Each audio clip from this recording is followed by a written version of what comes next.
and the Vice President of the United States, Mike Pence.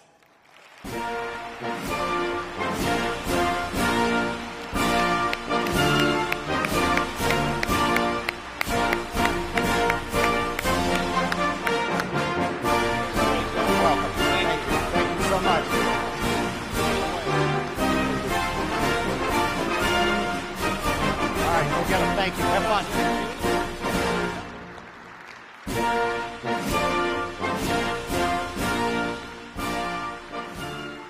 Well, hello, CUNA. And I want to say thank you to Jim Nussle. Thank you for your kind introduction. He's been my friend of many years. In our time together in the United States Congress, he served with great distinction as our budget chairman. He served in administration and as the director of the Office of Management and Budget, and now leading this vital organization in the life of this nation. Jim Nussle has made a difference, expanding opportunities for American families. Would you join me in thanking my friend Jim Nussle for his great leadership?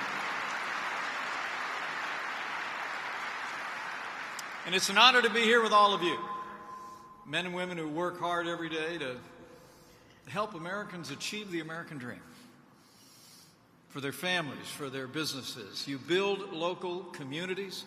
Credit unions are a part of everything good that's happening in cities large and small across this country, and it's my great honor to be here at the 2019 Government Affairs Conference of the Credit Union National Association. Thank you so much for welcoming me here today.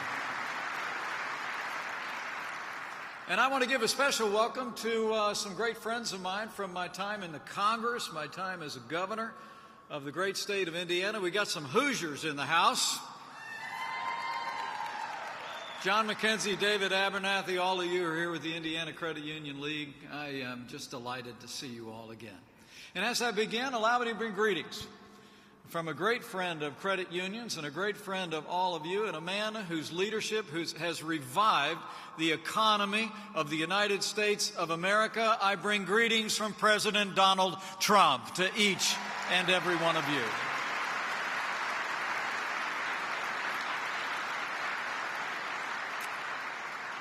And I'm here today on the President's behalf and on behalf of our entire administration, really just to say thank you.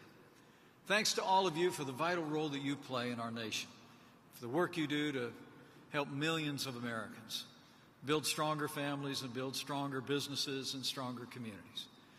The truth is, people that know members of this great association know you make it possible for American families to buy that next car, to send a child to college, to buy that dream home. You make it possible for countless entrepreneurs to start a small business and to help drive our economy. The men and women who run America's credit unions, each one of you and all those you represent, you really do incredible work every day. There's really too many stories to tell today, but let me mention a few. Sarah DeLance is here from Rutland, Vermont. Sarah, are you in the house?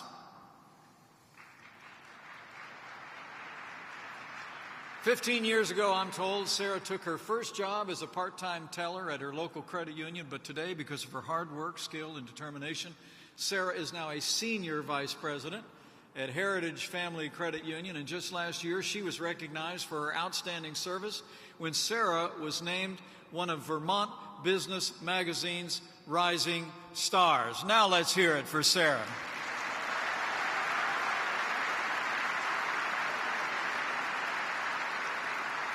I'm also told that with us today is Maurice Smith, CEO of the local Government Federal Credit Union in Raleigh, North Carolina. In more than 2 decades of experience with credit unions, Maurice has earned many awards for his success, but the impact of his work reaches far beyond the balance sheet. I'm actually told that Maurice makes a special effort to help credit union members whose incomes are more modest, like all of you do every single week across the country. He treats every one of his clients, I'm told, as if they were his only client. In fact, a longtime member of Maurice's credit union recently said that even years after she first joined, she, in her words, quote, "still feels like she's the credit union's most important member." That's the difference, the personal impact, the personal touch that America's credit unions make every single day in communities across America. And I know each one of you are emblematic of that outstanding service. So join me in thanking Sarah, Maurice, and every single one of you and your employees for your care and your diligence on behalf of the communities you serve.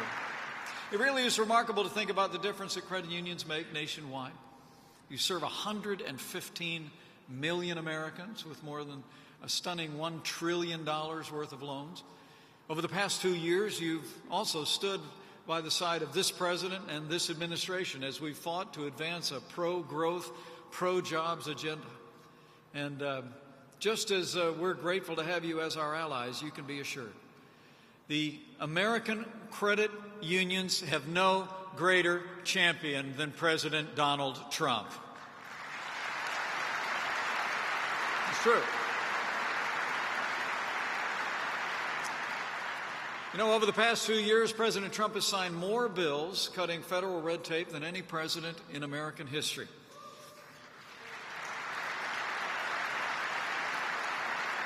Since Election Day, we've actually delivered more than $33 billion in regulatory savings for working families and business owners. And as all of you know, that also included the fundamental reform of the Dodd-Frank law.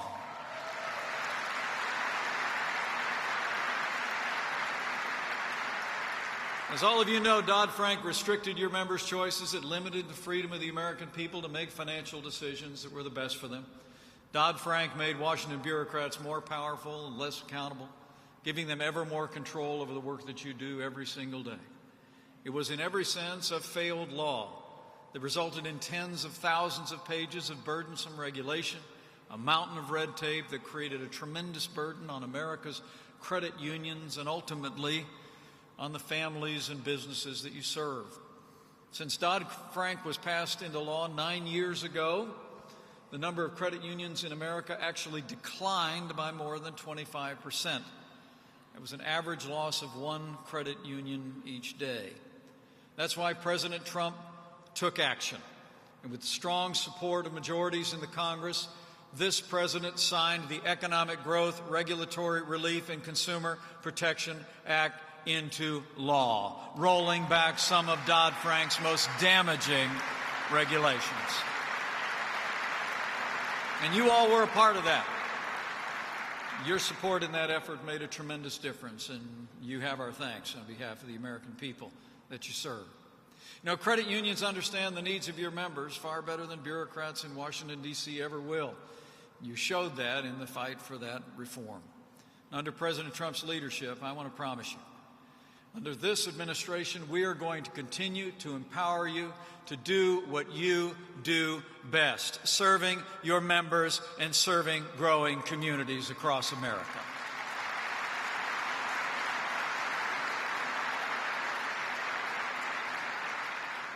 But the truth is, we haven't just been rolling back red tape on institutions like yours and on businesses large and small under this president's leadership. We've unleashed American energy as well, the lifeblood of our economy that fuels small businesses and family farms that credit unions support so much.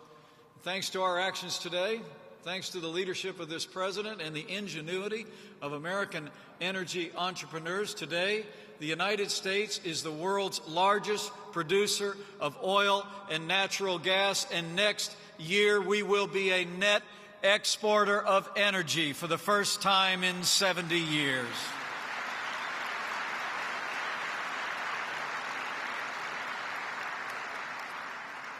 Under this president's leadership, we're also forging new trade deals that put American jobs and American workers first. From Europe to the Indo-Pacific, we're negotiating deals that are free, fair, and reciprocal so working families and business owners can serve and can compete on the world stage. And of course, with the support of all of you in this room and people all across the country, this president kept his promise to the American people before our first year was out, when he signed the largest tax cut and tax reform in American history.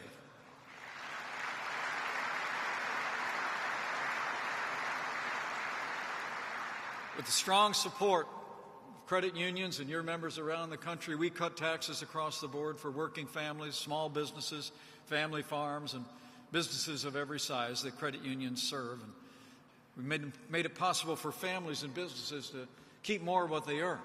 And the results of this agenda, as I'm sure you've witnessed on Main Street America, has been nothing short of extraordinary. Since Election Day, businesses large and small across America, in cities and towns, have seen businesses create 5.3 million new jobs, including 490,000 manufacturing jobs. The American economy is roaring again.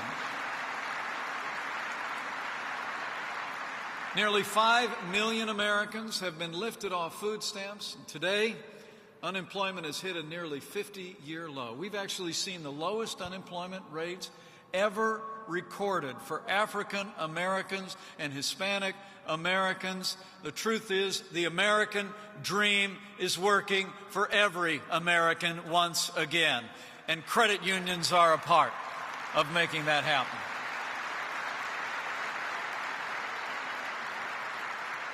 It's amazing to think more Americans are working today than ever before in our nation's history.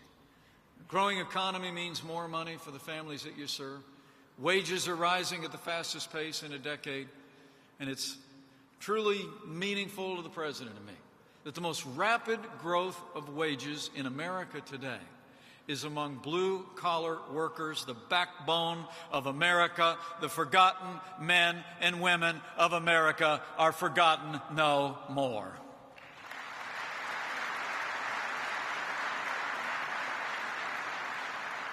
So we've made great progress. The American economy is booming. You all are a part of that extraordinary story of progress. But as we gather here today in our nation's capital, I want to assure you, this administration, we understand that security is the foundation of our prosperity. That's why our administration has taken decisive action from our very first days to promote the safety and security of the American people. Yesterday, President Trump submitted his budget request to the Congress, called for fiscal discipline in discretionary domestic programs and a record investment in national defense and border security. As the President said many times, if you don't have a border, you don't have a country. As I stand before you today, all of you gathered here from all 50 states across this country, you deserve to know. Whatever you hear in the national media, the truth is we have a crisis on our southern border. It's a crisis of illegal immigration, drugs, dangerous criminals, and human trafficking. And you also deserve to know that it's a crisis like we've never seen before. For the first time ever, a majority of people attempting to come into our country through our southern border illegally are families and unaccompanied minors that are being enticed to make the long and dangerous journey from Central America by drug cartels and human traffickers who take advantage of our porous border and loopholes in our laws to encourage people to pay cash to be taken up to our border. As the President has said in his words, these are heartbreaking realities that are hurting innocent, precious human beings on both sides of the border. The truth is, 70% of illegal immigrants report being victims of violence on their journey to our southern border. And according to Doctors Without Borders, nearly 1/3 of women traveling to our southern border report being sexually assaulted on the journey. Now, just last week, the Department of Homeland Security announced that in the last 5 months alone, Customs and Border Protection has seen a more than 300% increase in the number of families apprehended compared to the same period 1 year ago.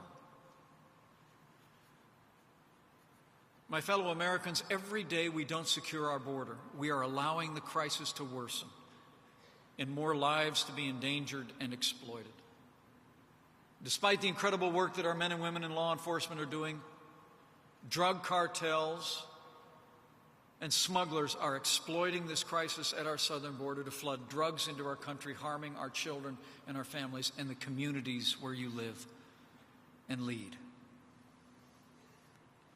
It's heartbreaking to acknowledge that today, drug overdose is the leading cause of death for adults under 55 years of age. In 2016, all across America, some 174 people lost their lives to drug overdose every single day.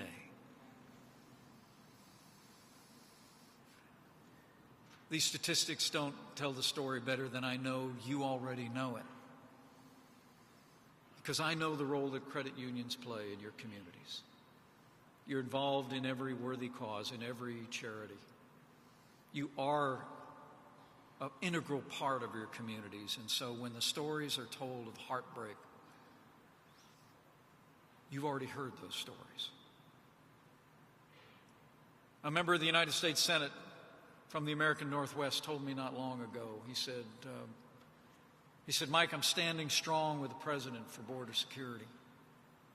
He said, because we don't have a crisis on our southern border. He said, we have a crisis in all 50 states of opiate abuse and addiction, and it's time for America to act.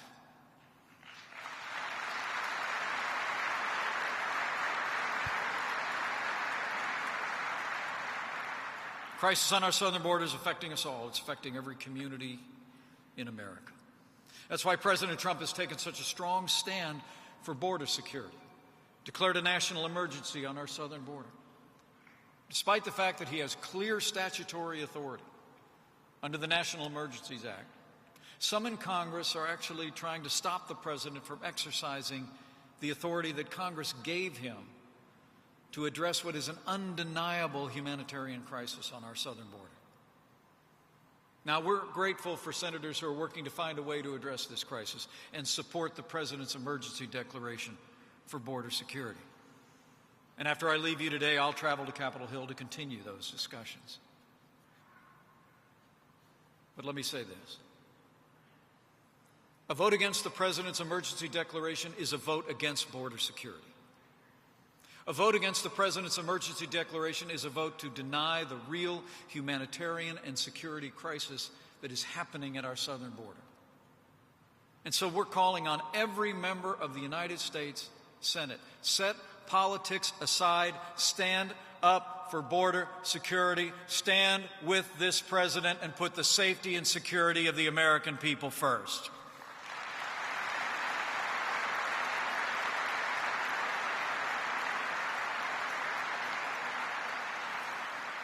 I know many of you are headed to Capitol Hill in the days ahead. When I was a member of Congress, I always look forward to my credit union leaders coming in. I know you'll be talking about economic issues in your community, but you serve families. It's one of the things that makes credit unions so special. And so I encourage each one of you, as you meet with representatives in the House and Senate, just encourage them to take a stand for border security. Encourage them to stand with this president as he's taking such decisive action to secure our border. And once we've secured our border, I promise you, we will work with Congress to fix our broken immigration system once and for all. We do. So as I close, let me just say thank you once again to all of you for all you've done to bring opportunities and prosperity to American families. I know what you do. You know, I'm a small town guy from southern Indiana. I know the difference that credit unions make in communities large and small across this country. In my hometown, there was never a Little League baseball game. There was never a high school function. There was never a local charity or church event where you didn't see the local credit union banner hanging back on the fence. You all are always there. You make a difference. And you're to be commended for that. And in the days ahead, I just want to assure you that we're going to keep working to make sure this nation continues to grow and thrive, that you can continue to sit down with those members and help them achieve their dreams for themselves and for their family and their children and their children's children. At this time in the life of our nation, I have to tell you the work that each one of us are doing couldn't be more important. And frankly, the choice we face couldn't be clearer.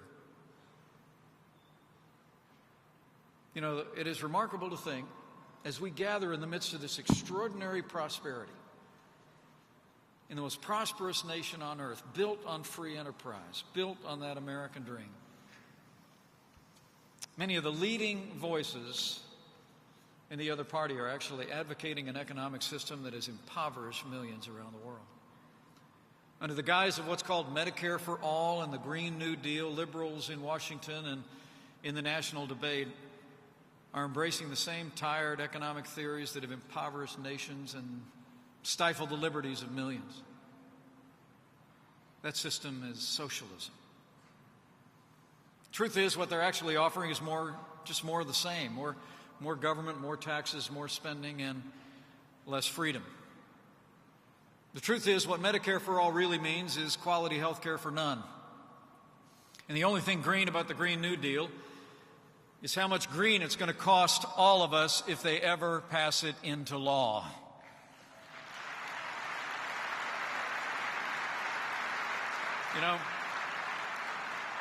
You know, Margaret Thatcher had it right. She said, quote, "The trouble with socialism is you eventually run out of other people's money."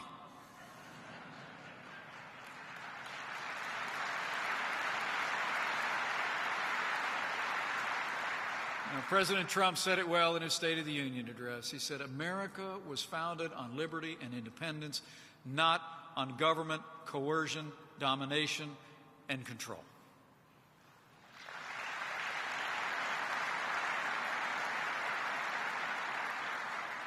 And so in the days ahead, I urge each and every one of you who make the American dream happen, go out there and also tell your members why it's happening. It's because of freedom, free enterprise, that gives us the opportunity to live our dreams. I believe with all my heart the moment America becomes a socialist country is the moment that America ceases to be America. So we must say with one voice, as President Trump said before the Congress, America will never be a socialist country.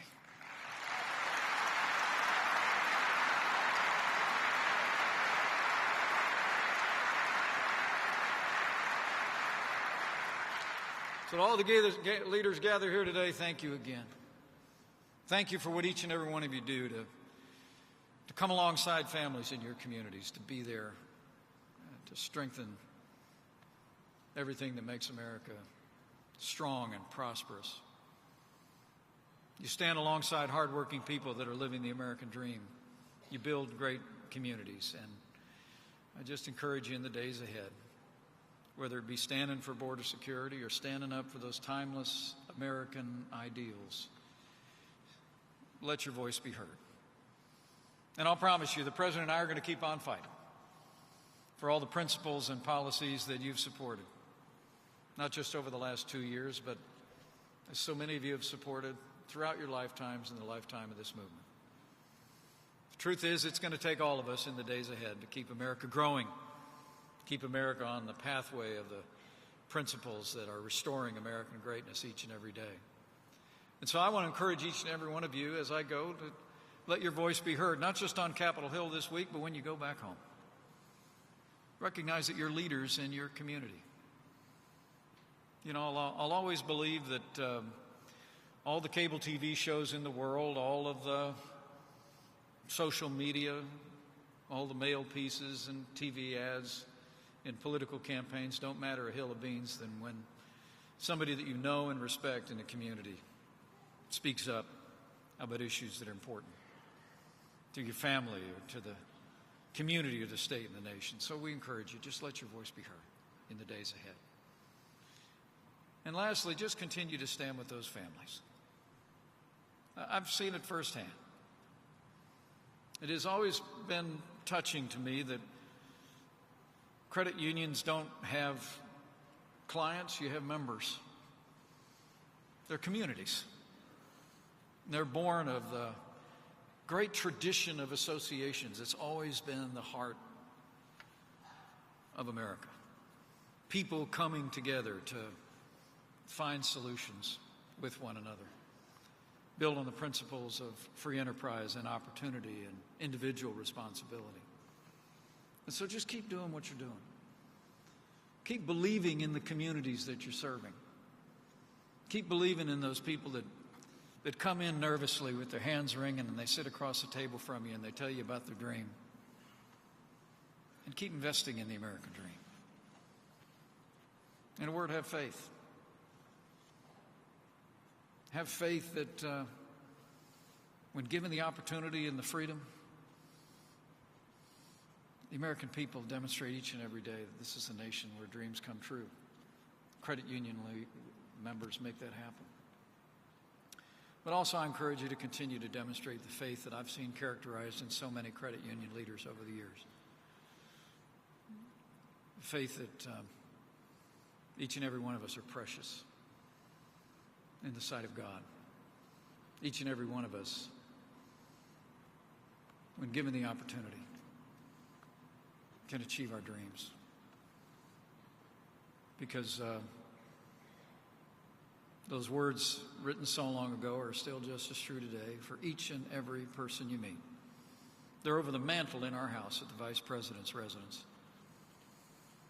They continue to guide our little family. For I know the plans I have for you.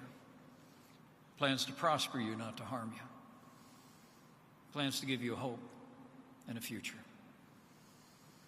With faith in Him who promises a hope and a future to all our people. I say thank you. Thank you for your service. Keep up the great work. And God bless you all.